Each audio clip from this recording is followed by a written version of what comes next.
Sudah tidak mengherankan lagi, di setiap sudut kota terdapat kafe yang bertebaran. Kedai kopi, coffee shop, dan kafe sangat populer di kalangan masyarakat, terutama anak muda. Berbagai konsep seperti musik, harga yang kantong friendly, dan vibes menjadi daya tarik tersendiri dari sebuah kafe. The Kopi Kampung adalah salah satu kedai kopi atau kafe yang berada di daerah Cicalengka. Kedai yang menyediakan berbagai macam menu makanan dan minuman serta ditambah hiburan musik yang dapat didapat dengan harga yang terjangkau. Saya memilih kedai kopi atau kafe untuk dijadikan tempat observasi karena memang sedang trennya menjadi tempat nongkrong di kalangan anak muda. Dan saya memilih The Kopi Kampung karena selain harga yang terjangkau, The Kopkam ini masih ada hubungannya dengan Al-Falah. Maka inilah hasil observasinya. Profil pengusaha. The Kopi Kampung didirikan oleh seorang pengusaha yang bernama Gilang Patriawan. Beliau berasal dari Cicalengka yang kini usianya 40 tahun. Riwayat pendidikan beliau adalah D3 jurusan marketing. Memang sejak dahulu beliau sangat ingin sekali memiliki usaha sendiri. Maka bersama istrinya lah beliau memulai usaha dari nol. Selain memiliki usaha The Kopi Kampung, beliau juga memiliki usaha lain seperti roti, grosir, dan lain-lain yang bekerja sama dengan koperasi Al-Quran Al-Falah. Sejarah singkat perusahaan. Sebelum The Kopi Kampung ini lahir, beliau sebelumnya memiliki usaha, yaitu usaha roti. Namun karena ada masalah, maka usaha roti pun tidak lagi berjalan. Karena beliau kukuh dengan cita-citanya memiliki usaha, maka beliau mulai lagi merintis usaha bersama istrinya, yaitu membuka kedai kopi. Yang mana dahulu dengan modal 200.000, beliau berjualan menggunakan gerobak sewaan dari tetangganya yang sehari dibayarnya itu 10.000. Beliau berjualan kopi saset, susu, indomie, dan lain-lain. Usaha ini semakin berkembang, maka beliau mulai membangun tempat untuk berjualan kedai kopi. Pada tanggal 2 Agustus 2017 didirikanlah The Kopi Kampung atau biasa disebut dengan The Kopkam, di mana julukan itu adalah berian dari masyarakat atau pelanggan setempat yang memberikan nama itu karena memang tempat ini bertempat di daerah perkampungan. Dahulu kedai kopi di Cicalengka hanya ada 3 titik. Namun semakin berkembangnya kedai kopi di Cicalengka ini sudah mencapai 30 titik dan mereka saling bersaing. Visi dan misi The Kopi Kampung. Visi dari The Kopkam yang pertama adalah sebagai tempat nongkrong aula muda Cicalengka yang mempunyai nilai jual lebih serta harga yang murah, nyaman, dan banyak entertainnya. Yang kedua, ingin menjembatani anak muda Cicalengka yang ingin berkarya seperti diadakannya live musik, talk show, edukasi tentang sosial, budaya, lingkungan, musik, dan lain-lain. Yang ketiga adalah menjadi jawaban bagi anak muda di kalangan menengah ke bawah, karena tidak setiap bangunan yang bagus itu harganya mahal. Contohnya The Kopkam ini menyediakan harga yang sangat terjangkau. Lalu misi dari The Kopkam ini adalah menjadikan customer layaknya tidak hanya sebagai tamu atau pembeli, namun juga mereka itu menjadi teman kita layaknya di rumah kita sendiri, membuat mereka nyaman dengan harga yang terjangkau serta tempat dan layanan yang baik. Analisis SWOT The Kopi Kampung. Yang pertama adalah strength atau kekuatan. Kekuatan yang dimiliki The Kopkam ini adalah karena harganya yang memang terjangkau.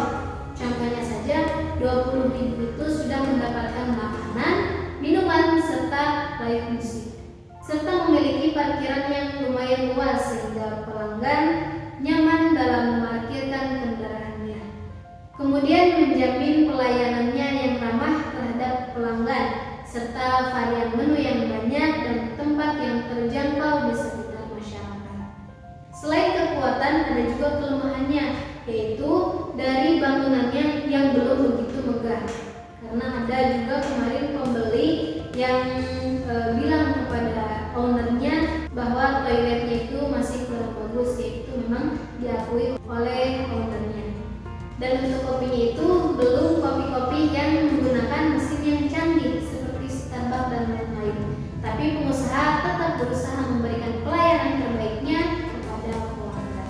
Kemudian peluang saat ini untuk berbisnis kopi memang sangat bagus karena menurut Bapak Gilang sendiri, nongkrong itu sudah menjadi budaya.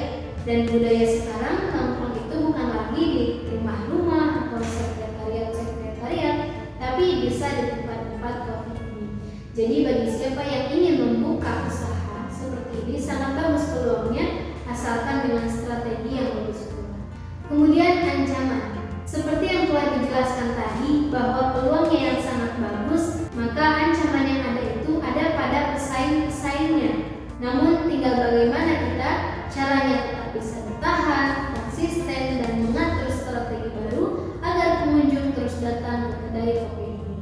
Hasil wawancara pemilik The Kopi Kampung. Modal awal.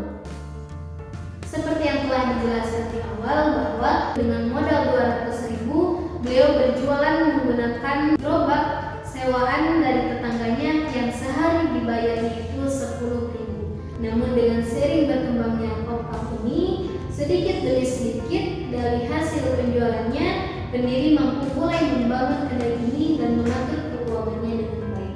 Pendapatan.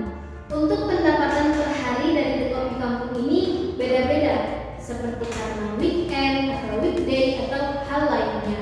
Namun biasanya untuk weekday seharinya itu bisa mencapai 800.000 dan untuk weekend bisa sampai 2,5 juta. Jadi untuk per bulannya itu bisa sampai 40 juta untuk kotornya dan untuk bersihnya bisa mencapai 25 juta. Sistem administrasi.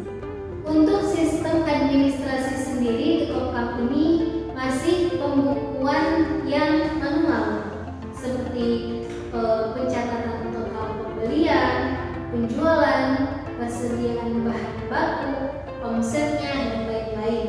Setelah semua data terkumpul, barulah direport oleh bagian admin yang nantinya diinput ke dalam komputer yang sistemnya masih menggunakan Excel.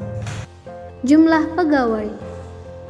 Untuk jumlah pegawai di The Kopkam ini ada 5. Yang pertama itu di bagian waiters, 1 orang bagian membuat minuman, 2 orang bagian membuat makanan, dan 1 orang lagi di belakang bagian cuci piring. Namun sekarang bertambah 1 lagi yaitu abah yang bagian bersih-bersih di meja para pelanggan. Jadwal The Kopi Kampung. Untuk jadwal buka The Kopi Kampung, setiap hari bahkan sampai malam takbiran pun The Kopkam ini tetap buka. Namun paling pelanggannya yang sistemnya gilir, jadi ada waktu liburnya.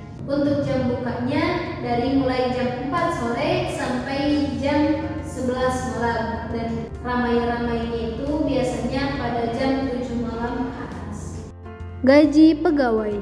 Gaji pegawai ini dihitungnya per jam, di mana per jamnya adalah 8 sampai 9.000. Yang mana gaji ini diberikan setiap minggunya saat hari terakhir bekerja. Jadi dalam seminggunya setiap pegawai bisa mendapat gaji sebesar 450.000. Nah itu hanya untuk gajinya. Nah untuk makan dan minumnya sendiri itu pegawai sudah mendapatkan gratis dari kedainya. Macam-macam menu. Untuk menu yang tersedia banyak variannya, mulai dari makanan dan minuman. Itu semua totalnya itu bisa mencapai 108 menu yang tersedia. Di antaranya adalah sushi mini, ramen, takoyaki, okonomiyaki, steak, kopi hitam tubruk Nusantara, dan lain sebagainya. Yang mana harga paling minimalnya adalah 4.000 dan maksimalnya adalah 20.000.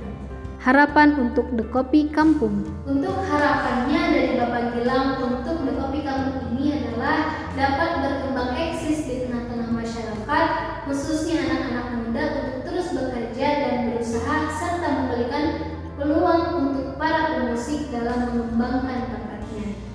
Juga berharap dapat membuka cabang-cabang The Kopkam ini di titik-titik tertentu seperti di Cicalengka sendiri ataupun di luar daerah seperti Garut,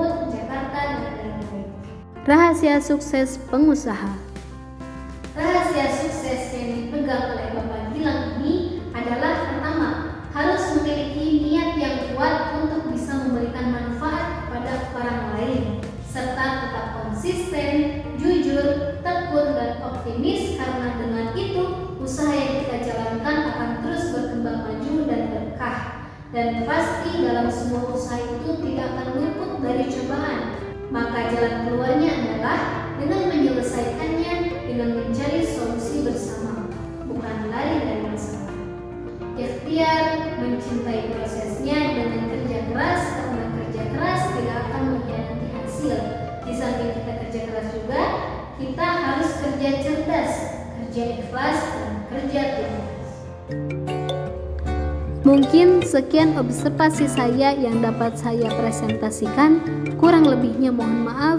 Wassalamualaikum warahmatullahi wabarakatuh.